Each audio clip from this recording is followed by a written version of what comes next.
Morning students, I am your English teacher Priyanka ma'am. As you have know that we have already completed our chapter 10 and today we will be start our chapter active and passive voice. Students, due to COVID-19 we shall again start our online classes for you. So take a profit for it. Now there are two ways of expressing an action by using our transitive verb. I have told you in the previous class that a verb has two types, transitive and intransitive. So transitive verb में हमारे पास two ways होते हैं action को express करने के. Like read the following sentences. Shyam wrote a letter was written by Shyam. बेटा देखो दोनों में मीनिंग सेम है but only the sense is different है ना. यहाँ पर भी बताया जा रहा है कि श्याम ने लेटर लिखा, यहाँ पर भी वही बताया गया है कि जो लेटर है वो श्याम के द्वारा लिखा गया. So those two sentences have the same meaning. They are simply two different ways of saying the same thing. Only ways different है यहाँ पर सेम चीज को हमें बताने के लिए. In sentence first the subject Shyam is the doer of the action. यहाँ पर जो श्याम है वो एक्शन का क्या है, डूअर है. एक्शन क्या है, wrote. So the verb wrote is said to be active voice. इसलिए हम रोट वर्ब को क्या बोलेंगे कि ये है active voice. Now in sentence two the subject a letter is the receiver of the action. यहाँ पर जो लेटर है ये हमारे एक्शन का रिसीवर है. So the verb was written, जो वॉज रिटन है इसको हम बोलेंगे कि पैसिव वॉइस पर है ये. सो वी में से डेट अ ट्रांसिटिव वर्ब में be used in active voice and passive voice. दोनों में ही यूज किया जा सकता है ट्रांसिटिव वर्ब का. A verb is said to be in the active voice when the subject acts और परफॉर्म्स द एक्शन. जब सब्जेक्ट परफॉर्म करेगा एक्शन को तो हम बोलेंगे कि एक्टिव वॉइस है. जैसे कि Hari killed a snake, Lata sings a song, Sohan is writing a letter. यहाँ पर जो है सब्जेक्ट क्या है, हरी, लता और सोहन, और तीनों ही एक्शन का काम कर रहे हैं. यहाँ पर हमारा एक्शन दे रहे हैं हमें जो सब्जेक्ट है, तो ये तीनों क्या रेफर कर रही हैं, एक्टिव वॉइस को. In these sentences the subject a snake, a song, a letter are placed after the verb. ये जो स्नेक वर्ड है, सॉन्ग वर्ड है, लेटर वर्ड है, ये हमारे वर्ब के बाद रखे गए हैं. और जो हरी है, लता है, सोहन है, इनको हम लोगों ने वर्ब से पहले रख दिया है. So all this sentence are in the active voice, इसलिए तीनों को एक्टिव वॉइस बोला जाएगा. A verb is said to be in the passive voice when the subject of the verb is acted upon और रिसीव्स द एक्शन. अगर जो subject है वो एक्शन को रिसीव करे तो हम उसको बोलेंगे कि ये पैसिव वॉइस है. जैसे कि a snake was killed by Hari, snake को मारा गया हरी के द्वारा. A song is sung by Lata, गाना गाया गया लता के द्वारा.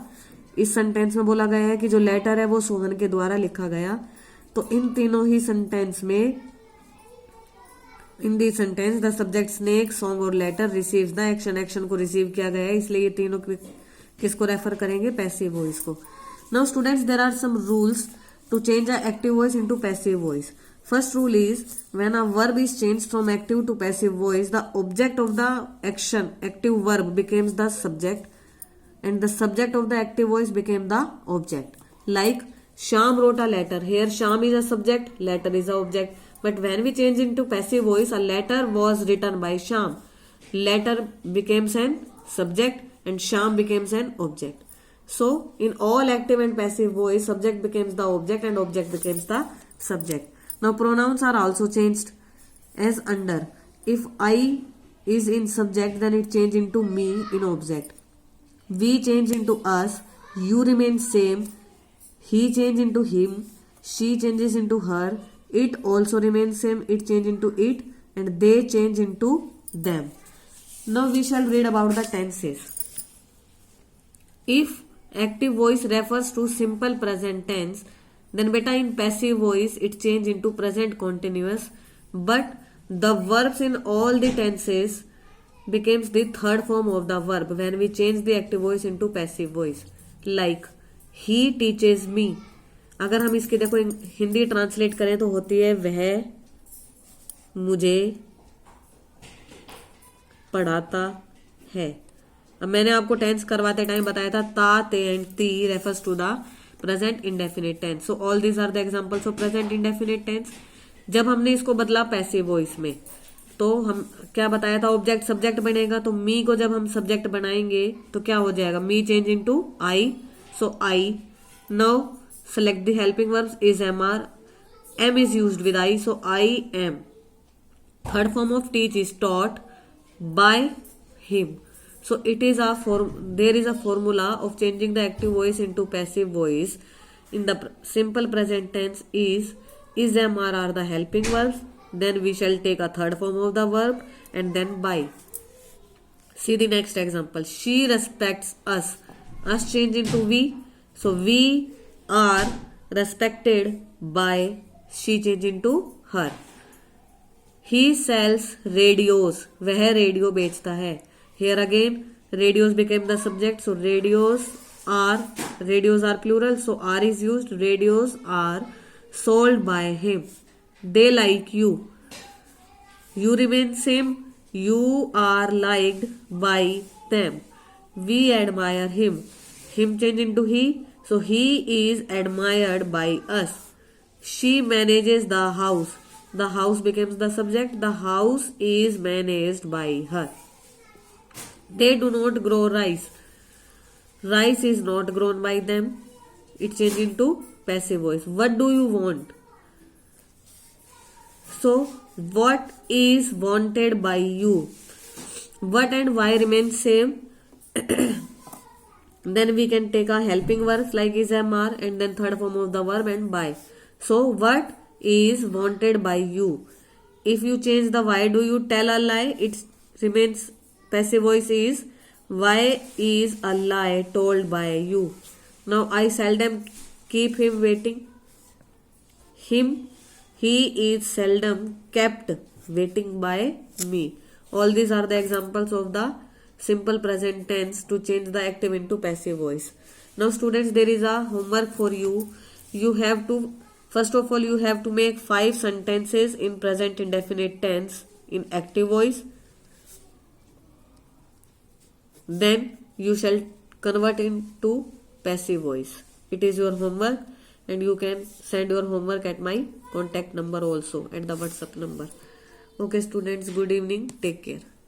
Good morning student. This video is for class 9th chemistry chapter 3rd atom and molecules. Now we have already learned how to calculate the molar masses of the compounds. Now we will discuss about the mole concept. Take an example of reaction of hydrogen and oxygen to form water. हमने एक example लिया, कोई reaction ले ली जिसमें हम क्या बना रहे हैं, water. So we can see that this is the reaction. 2 molecules of hydrogen combine with 1 molecule of oxygen to form 2 molecules of water. हमें 2 molecule of water बनाने के लिए 2 molecule of hydrogen को combine किया किसके साथ, 1 mole of oxygen के साथ. Second one is 4 unit of hydrogen. अगर मास में बात करें, 2 मोलिक्यूल ऑफ हाइड्रोजन लिए हैं तो कितना यूनिट मास हो गया, 4 यूनिट मास, क्योंकि एक के लिए 1 यूनिट होता है और हमने क्या लिए हैं, 2 मोलिक्यूल लिए हैं तो कितना मास हो गया, 14 यूनिट. और एक ऑक्सीजन एटम का मास कितना होता है, 16. और हमने कितने ले रखे हैं उसमें, नंबर ऑफ एटम कितने प्रेजेंट हो गए, 2. मोलिक्यूल की बात करें तो 1 होगा ऑक्सीजन का, लेकिन एटम की बात करें तो 2 एटम प्रेजेंट है. तो यहाँ से 16 into 2 32 unit of oxygen molecule and 2 into 2 4 unit of hydrogen molecule combine करते हैं तो हमारे पास क्या आता है, 30 unit of water molecule, 36 unit of water molecule.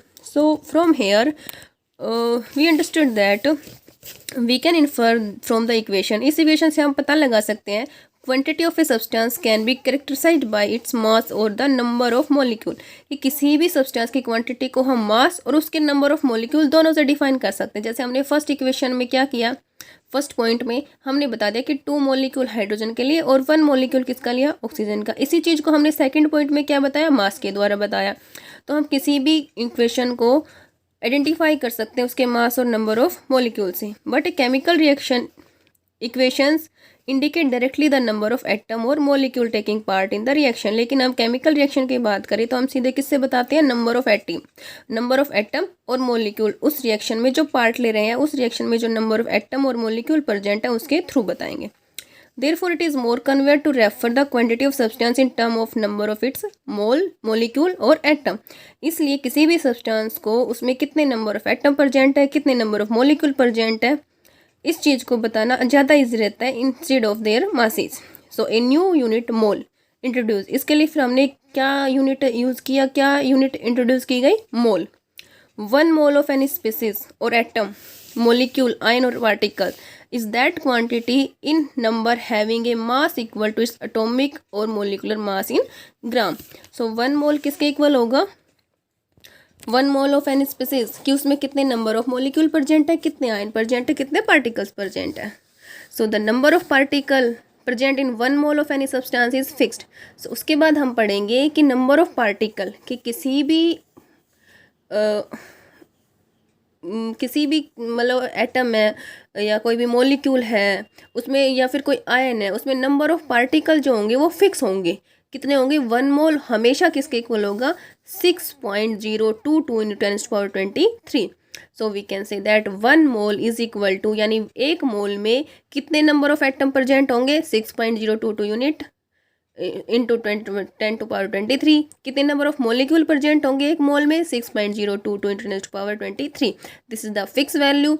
This is an experimentally obtained value और this number is also called the Avogadro number या Avogadro constant, represented by N naught, name in honor of the Italian scientist Amedeo Avogadro. So this fixed quantity which is we use for the mole, 1 mole is equal to this number and this is represented by N naught. and इनका जो नाम पड़ा है, इनके जो एक scientist जिन्होंने इसकी डिस्कवरी की उनके नाम पे है अमेडियो अवोगैड्रो. 1 मोल ऑफ एनीथिंग, कुछ भी, जैसे यहाँ पे ले लिया hydrogen gas, 1 mole of carbon, उसमें कितने नंबर ऑफ एटम प्रेजेंट होंगे, 6.022 × 10⁻23 इन नंबर्स. जैसे एक डजन है, हम कभी भी एक डजन चीज़ मांगते हैं उसमें कोई भी 12 चीज़ें देगा. 1 डजन कप, 1 डजन बनानाज, है ना, कितने देता है, 20 चीज़ें देगा. ऐसे ही 1 gross is 144 number of. So Besides being related to a number, a mole has one more advantage over a dozen or a gross. This advantage is that mass of 1 mole of a particular particle substance is also fixed. कि वहाँ पे क्या हो जाता है कि मास जो होगा किसी भी 1 मोल का वो फिक्स हो जाएगा. जैसे हमने अभी पढ़ा कि 1 mole is always fixed value which is equal to Avogadro number which is 6.022 × 10⁻23. So here यहाँ से देखिए आप एक बार, जैसे कि 1 unit hydrogen gas has only 1 atom of hydrogen, that is 1 gram hydrogen gas has 1 mole of atom, that is, यानी कि उसका जो 1 मोल एटम है वो किसके इक्वल होगा, 6.022 × 10⁻23. सिमिलरली 16 यूनिट ऑक्सीजन हैज़, अगर आपसे पूछे कि 1 एटम ऑफ ऑक्सीजन है उसका मोलर मास कितना होता है, 60 यूनिट होता है. अगर हम ग्राम्स में बात करें कि 60 ग्राम का ऑक्सीजन जो होगा उसमें कितने मोल होंगे, तो 1 मोल होगा, है ना. एक एटम है उसमें कितने, 1 एटम है ऑक्सीजन का, उसका मोलर मास 16 यूनिट होता है. ऐसे हमने पूछ लिया कि 1 मोल है उसमें कितनी गैस होगी ऑक्सीजन की, तो 16 ग्राम मास होगा उसका. ठीक है, मास कितना होगा, 16 ग्राम. ऐसे ही फिक्स वैल्यू अगर बोल दे कि 1 मोल में कितने नंबर ऑफ एटम प्रेजेंट होंगे ऑक्सीजन के, तो क्या बोल सकते हैं हम, 6.022 × 10⁻23. Okay. So we are going to stop here. In the next video we will discuss about the how to calculate the like this, how to calculate the number of moles for the following. जैसे कि हमें बोल दिया जाए कि मान लो 1 मोल जो है कार्बन का 12 ग्राम वेट करता है, तो बताइए 1 ग्राम कितना वेट करेगा या उसमें कितने नंबर ऑफ एटम प्रेजेंट होंगे. So basically we will learn about to solve the problem, how to solve or how to calculate the number of moles. If we have given mass, so we can find out the number of moles. How? By using this formula, the number of moles is equal to given mass upon में molar mass. So this we will discuss in the next video. I hope you all understand about this. Read carefully and try to understand. In next video we will make more better to understand this by explaining the numerical problems. Okay, bye. Take care. नमस्कार बच्चों, मैं हूँ प्रिया यादव, आपकी Hindi teacher. आज हम करेंगे कक्षा 9th में चैप्टर नंबर 3 हिंदी ग्रामर, अर्थ की दृष्टि से वाक्य भेद. वाक्य का सबसे पहले हम स्वरूप पढ़ेंगे. जब भी हमें अपनी मन की बात दूसरों तक पहुंचानी होती है या किसी से बातचीत करनी होती है तो हम वाक्यों का सहारा लेकर ही बोलते हैं, यानी कि हम अपनी बात वाक्यों से ही पूरा करते हैं। वाक्य से ही हम अपनी बात दूसरों तक पहुंचा सकते हैं, अपने विचार हम पहुंचा सकते हैं। यद्यपि वाक्य विभिन्न शब्दों के योग से बनता है और हर शब्द का अपना अलग अर्थ भी होता है, पर वाक्य में आए सभी घटक परस्पर मिलकर एक पूरा विचार या संदेश प्रकट करते हैं। वाक्य छोटा हो या बड़ा, किसी न किसी विचार या भाव को पूर्णतः व्यक्त करने की क्षमता रखता है। अब हम पढ़ेंगे वाक्य की परिभाषा। भाषा की वह लघुत्तम इकाई जिसके माध्यम से वक्ता अपने भावों एवं विचारों को संप्रेषित करता है वाक्य कहलाता है, यानी अपने भाव को दूसरों तक पहुंचाता है, वो वाक्य कहलाता है। यानी शब्दों का सार्थक समूह। हम वाक्य की जो परिभाषा है वो इस तरीके से भी लिख सकते हैं, शब्दों का सार्थक समूह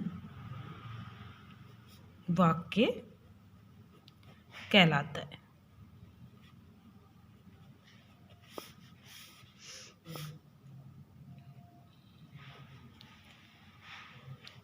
वाक्य में कौन कौन सी बातें होनी चाहिए? वाक्य में निम्नलिखित बातें होती है। नंबर 1, वाक्य की रचना पदों एवं पदबंधों के योग से होती है। वाक्य की जो रचना होती है वो पदों से होती है और पदबंधों के योग से। नंबर 2, वाक्य अपने में पूर्ण तथा स्वतंत्र होता है। नंबर 3, वाक्य किसी न किसी भाव या विचार को पूर्णतः प्रकट कर पाने में सक्षम होता है। अगर वो पूर्णतः सक्षम ना हो तो वो वाक्य नहीं कहला सकता। हम उदाहरण के लिए देखते हैं, सफ़ेद जूते, तो ये वाक्य नहीं कहा जा सकता क्योंकि ये अपूर्ण है, क्योंकि यहाँ किसी ऐसे विचार या ज्ञान का संदेश नहीं होता जिसे वक्ता बताना चाहता है। सिर्फ सफ़ेद जूते कहने से वाक्य पूरा नहीं होता, जबकि मुझे सफ़ेद जूते खरीदने हैं एक पूर्ण वाक्य है। इसमें हमें ये पता चल रहा है कि जो वक्ता है वो क्या कहना चाह रहा है। इसमें ये वाक्य हम इसको पूर्ण कह सकते हैं, क्योंकि यहाँ सफ़ेद जूतों के विषय में बोलने वाले का भाव स्पष्ट प्रकट हो रहा है, जैसे शीला अध्यापिका है। अब ऊपर इन उदाहरणों को देखकर वाक्य के बारे में कुछ बातों का ज्ञान भी होता है। वाक्य में कोई भी शब्द किसी भी रूप में ना आकर व्याकरणिक नियमों में बंधकर आता है। वो किसी भी रूप में नहीं आकर कैसे आता है? व्याकरणिक नियमों में बंधकर। साथ ही हर शब्द का अपना एक क्रम होता है। कोई शब्द कर्ता के स्थान पर आता है तो कोई कर्म के स्थान पर, तो कोई पूरक के। फिर इन शब्दों के बीच परस्पर अन्विति होती है। वे लिंग, वचन, पुरुष आदि व्याकरणिक कोटियों के अनुसार अपना स्वरूप निर्धारित करते हैं। इस प्रकार वाक्य की निम्नलिखित विशेषताएं सामने आती है। नंबर 1, वाक्य भाषा की ऐसी इकाई है जो किसी भाव या विचार को व्यक्त करता है। वाक्य जो है वो किसी भाव या विचार को व्यक्त करता है या प्रकट करता है। वाक्य की रचना पदबंधों या शब्दों के योग से होती है। वाक्य में आने वाले शब्दों के बीच एक निश्चित क्रम होता है, उनके बीच एक निश्चित दूरी होती है, एक निश्चित क्रम होता है। वाक्य की रचना उद्देश्य और विधेय के योग से होती है। ये सारी चीज़ें हमें वाक्य बनाने के लिए जरूरी चाहिए होती है। अब हम पढ़ेंगे वाक्य के भेद। वाक्य के भेद 2 आधारों पर किए जाते हैं। नंबर 1, रचना के आधार पर तथा अर्थ के आधार पर। अब हम पढ़ेंगे अर्थ के आधार पर वाक्यों के भेद। अर्थ के आधार पर वाक्यों के निम्नलिखित भेद हो सकते हैं। नंबर 1, कथनात्मक या विधानवाचक वाक्य। हम इसको कथनात्मक बोल सकते हैं और विधानवाचक वाक्य बोल सकते हैं। नंबर 2 है नकारात्मक या निषेधवाची वाक्य।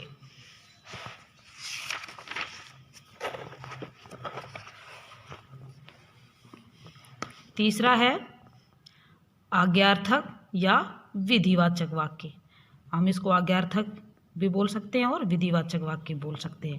नंबर 4, प्रश्नवाचक वाक्य। नंबर 5 इच्छावाचक वाक्य। नंबर 6 संदेहवाचक वाक्य।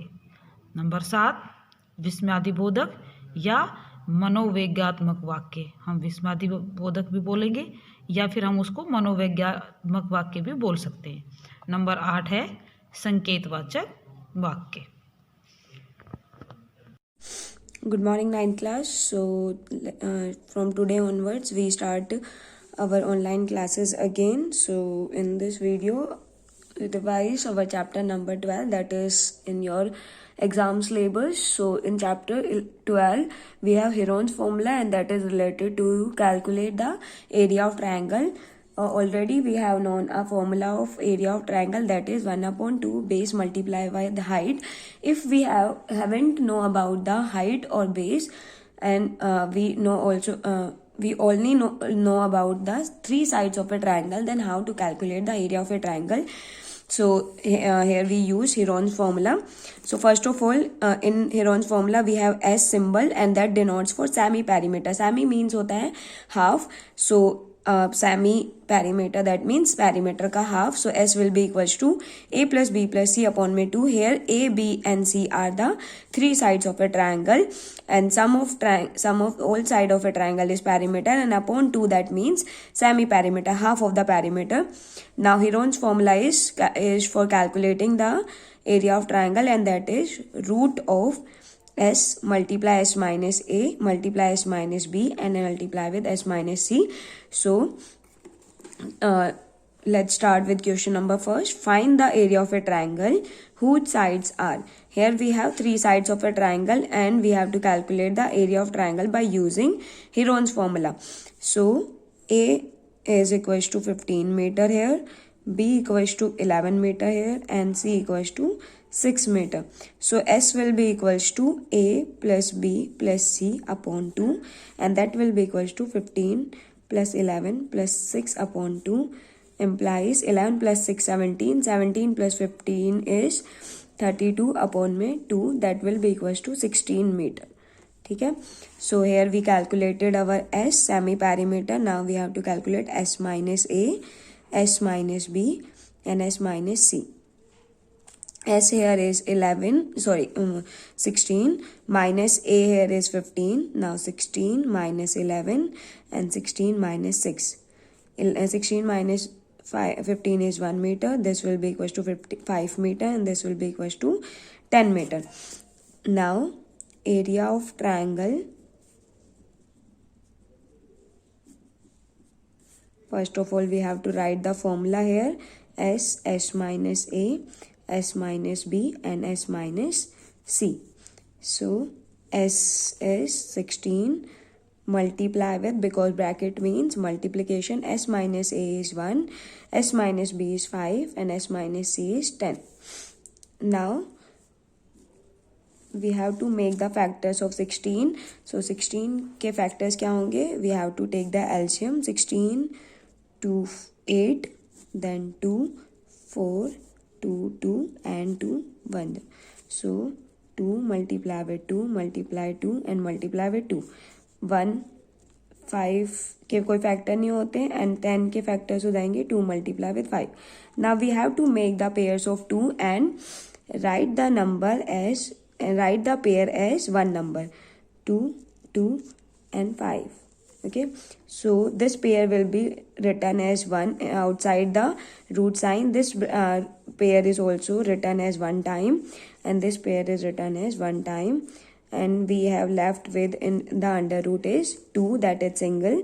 So here we have 4 multiply with 2 is 20 root 2 or meter square, that is the answer. So यहाँ पे हुआ क्या है, जो भी नंबर्स बने उनके फैक्टर्स लेने हैं, देन 2 2 के पेयर्स बनाने और उसको एक बार अंडर रूट के बाहर लिखना है. जिसका कोई पेयर ना बने उसको रूट के अंदर ही रखना है as it is, and that will be the answer.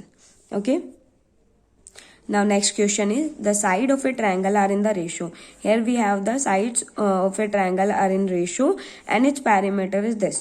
So here we have A ratio B ratio C equal है 3:5:7. And perimeter means sum of all the side, that means a plus b plus c equals to this one. So we have to calculate first of all side. So a के लिए ratio कितना है 3 upon में sum of the ratio is 3 plus 8 is 5, 5 plus 7 is 15 and multiply with all the sum 300. 15 1 जा 15, 15 2 जा 30 and 20. So that means a will be equals to metre 60 metre. Now B के लिए ratio यहाँ पे है 5 अपॉन में sum of all the ratio is 15 multiply with total is 320 that will be equals to 100 metre. Now C के लिए ratio यहाँ पे 7 अपॉन में sum of ratio multiply with तो 5 and 20 equals to 140. Now here we have A, B and C. So we have to calculate the semi-perimeter. Semi-perimeter is half of the perimeter. Perimeter is here we have 300 और उसका half हो जाएगा यहाँ से 150 metre. So next step is S minus A and then S minus B. S है हमारे पास 150 minus A है आ गया हमारे पास calculate 50. S minus B equals to 150 minus 100 that will be equals to 50 meter and then S minus C equals to 150 minus में 140 that will be equals to 10 meter. Now area of triangle equals to root of S minus A, S minus B and S minus C. Okay, so root of S here is 150 multiply with S minus A is 90, S minus B is 50 and S minus C is 10. तो firstly 150 के factors firstly यहाँ पे zeros को बाहर निकाल लो. Zeros कितनी है यहाँ पे 1 2 3 and 4. ठीक है, तो 4 जीरोज का बाहर आके वो कितना हो जाएगा 2 जीरोज. तो 100 तो पहले ही आ गया यहाँ पे बाहर. अब यहाँ बचा है 15 multiply with 9 multiply with 5 and multiply with 1. ठीक है, नाउ 100 क्योंकि 4 जीरोज के दो के पेयर्स बनाएंगे तो यहाँ कितना हो जाएगा सिर्फ 2 जीरोज ही बाहर आएंगे. तो 15 के फैक्टर्स होंगे 3 मल्टीप्लाई विद 5, 9 के होंगे 3 मल्टीप्लाई विद 3, 5 के as it is and this 3 5 will be this. So 100 3 का पेयर एक बार लिखेंगे उसको 5 और रिमेनिंग क्या रह गया यहाँ पे एक 3. ठीक है, सो कितना हो गया यहाँ से 300 multiply with 1500 root 3 metre square is the answer for this question. ठीक है, सो इसमें क्या था कि रेशियो गिवन था ट्राइंगल्स की साइड का. तो we have to calculate first of all the sides and then again the same rule of Heron's formula. S निकालेंगे then S minus A, S minus B, S minus C and then area of triangle. Here we have to take the factors of individual numbers. First of all zeros को बाहर निकाल लेना. 4 zeros है तो 2 zero बाहर आ जाएंगे, मतलब 100 बाहर आ गया. उसके बाद जो नंबर्स बच गए उनके फैक्टर्स, देन 2 के पेयर्स और उनको एक बार लिखना है बाहर. जो बच जाए सिंगल उसको रूट में ही रखना है. ठीक है, so student that is all for today. Thank you. Good morning, students. So this is the beehive portion for 9th standard. So let's do the question answers of chapter 1 of your essay 1 syllabus, that is the fun they had. Now come to the question answers of this chapter. So the first question is, how old are Margie and Tommy? मार्गी और Tommy की as क्या है? So the answer is Margie is 11 and Tommy is 13 years old. मार्गी जो है वो 11 years की है एंड जो टॉमी है वो 13 years old है. Second question is, what did Margie write in her diary? मार्गी ने अपनी डायरी में क्या लिखा? So the answer of this question is, Margie wrote in her diary, today Tommy found a real book. तो मार्गी ने लिखा था अपनी डायरी में कि आज टॉमी को एक रियल बुक मिली. Next question is, had Margie ever seen a book before? क्या पहले कभी मार्गी ने कोई बुक देखी थी? So the answer of this question is, No, Margie had never seen a book before. मार्गी ने पहले कोई बुक नहीं देखी थी. Next question is, what things about the book did she find strange? उसे बुक के बारे में कौन सी चीजें अजीब लगी? So the answer is, she found that the words in the book stand still. They did not move like the words on the television screen. It had the same words on it that they had read earlier. उसे क्या मिला कि जो book में शब्द हैं वो एक ही जगह पर स्टेबल हैं, रुके हुए हैं. वो टेलीविज़न की तरह टेलीविज़न पर जैसे शब्द मूव करते हैं वैसे मूव नहीं कर रहे हैं. Next question is, what do you think a tele book is? कि आप दूरदर्शन बुक के बारे में क्या समझते हैं? So the answer is, it is not like a real book that is printed on pages. It is a book that is telecast on the TV screen. ये जो बुक है वो पेजेस पर प्रिंट नहीं होती बल्कि टीवी स्क्रीन पर telecast होती है. Next question is, where was Margie's school? Did she have any classmates?